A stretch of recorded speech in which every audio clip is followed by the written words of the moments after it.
Hello student, how are you all? Hope you all are fine and safe at home. So dear children, today in this video, we'll learn about the adaptation in plants. Students, have you ever been to a hill station or a desert?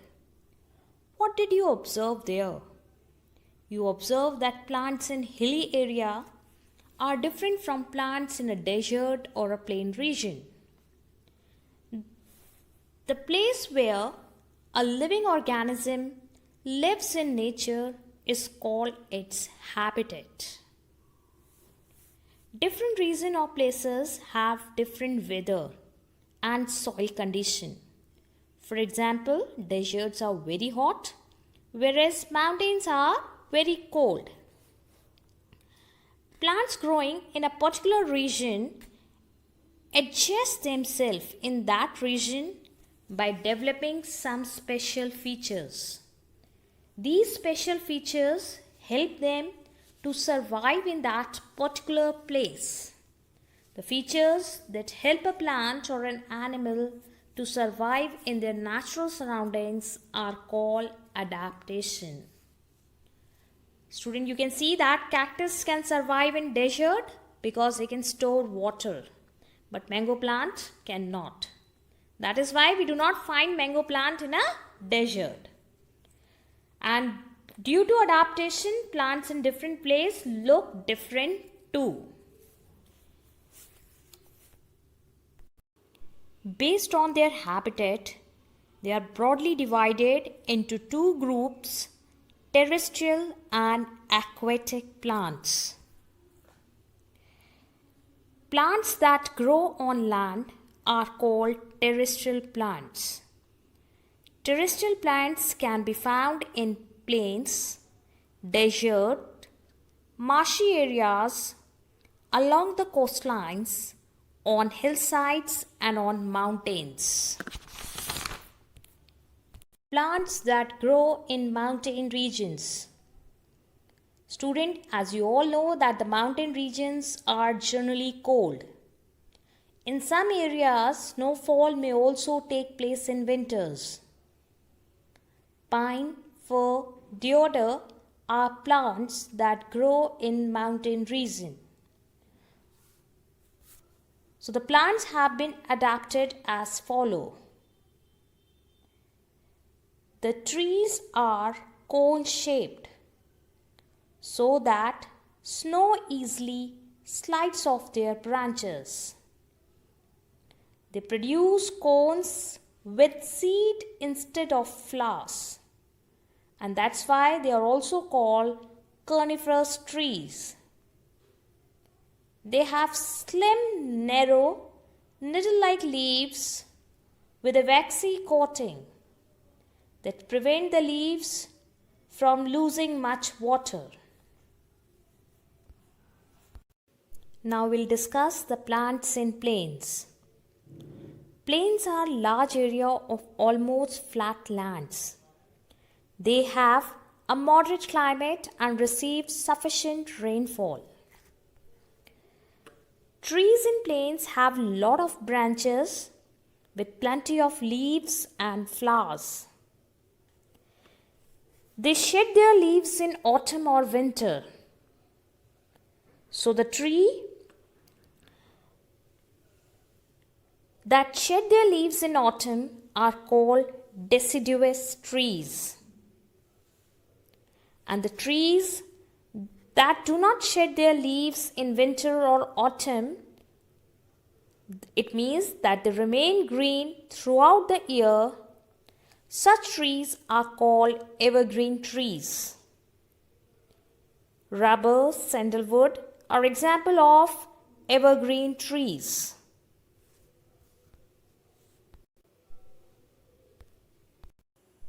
Now we learn about the adaptation of the plant that grow in desert.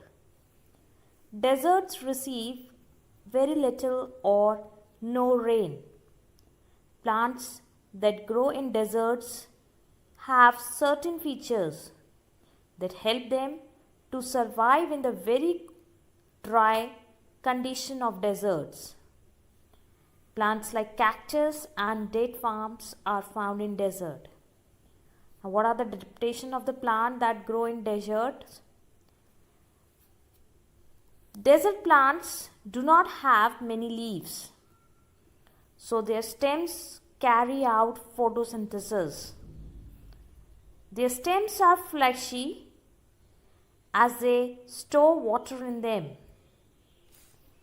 When you pluck a cactus stem, a sticky sap trickles out.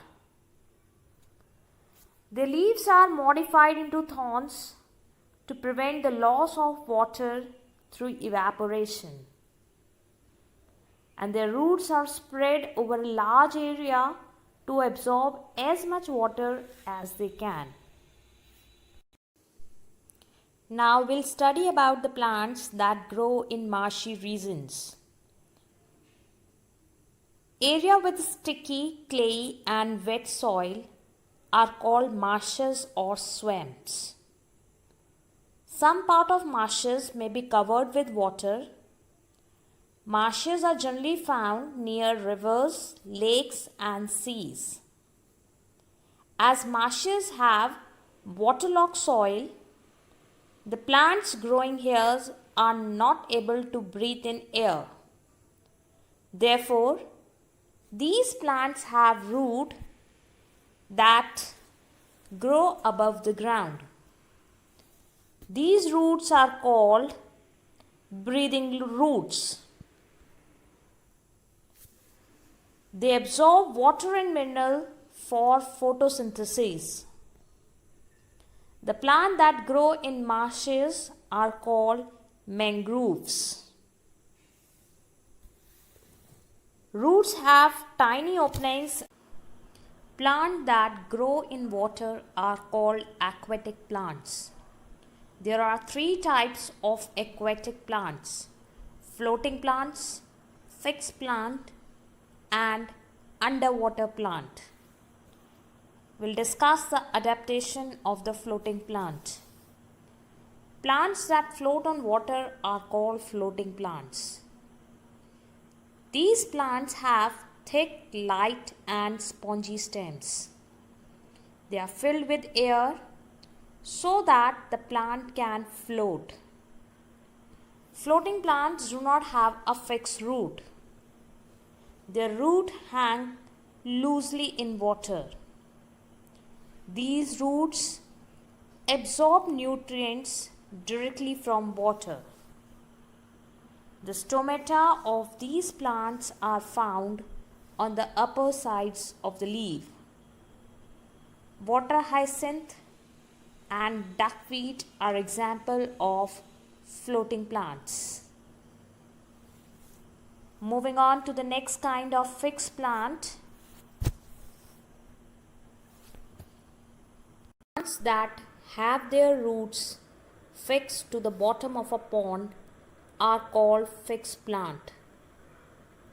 These plants have long, thin, flexible and hollow stems. They sway with the flow of water but do not break by its force. These plants have flat, broad leaves so they can float on water. The leaves have a waxy coating which prevent them from rotting, and their stomata are found on the upper surface of the leaf. This helps them in absorbing and releasing gases. Their root absorb nutrients directly from the soil at the bottom of the pond. Water lily and lotus. The next type of aquatic plant is underwater plant or submerged water plant. It means the plants that grow underwater are called underwater plants. The adaptation of these plants are: these plants have thin, narrow leaves and flexible stem. The leaves have no stomata, Hence, they absorb carbon dioxide and oxygen directly through their surface. These plants do not bear flowers. Their root absorb nutrients from the soil in the waterbed. Taproot and pondweed are examples of underwater plant. Now we'll discuss the most interesting group of plant, that is insectivorous plants. Student, some plants eat insects. Such plants are called insectivorous plant. The leaves are modified to trap insects. Venus flytrap, sundew and pitcher plant are examples of such plants. A Venus flytrap has two lobes, you can see in the picture, with hair-like spikes on their edges. As soon as an insect sits on these lobes, they snap shut, thereby trapping the insects.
Some plants do not contain chlorophyll. Such plants are called non-green plants. These plants do not make their own food, but absorb food from dead plants and animals. These plants are known as saprophytic plants. Example of non-green plants are Indian pipe and coral root. I hope student the video has helped you to learn about the adaptation in plants.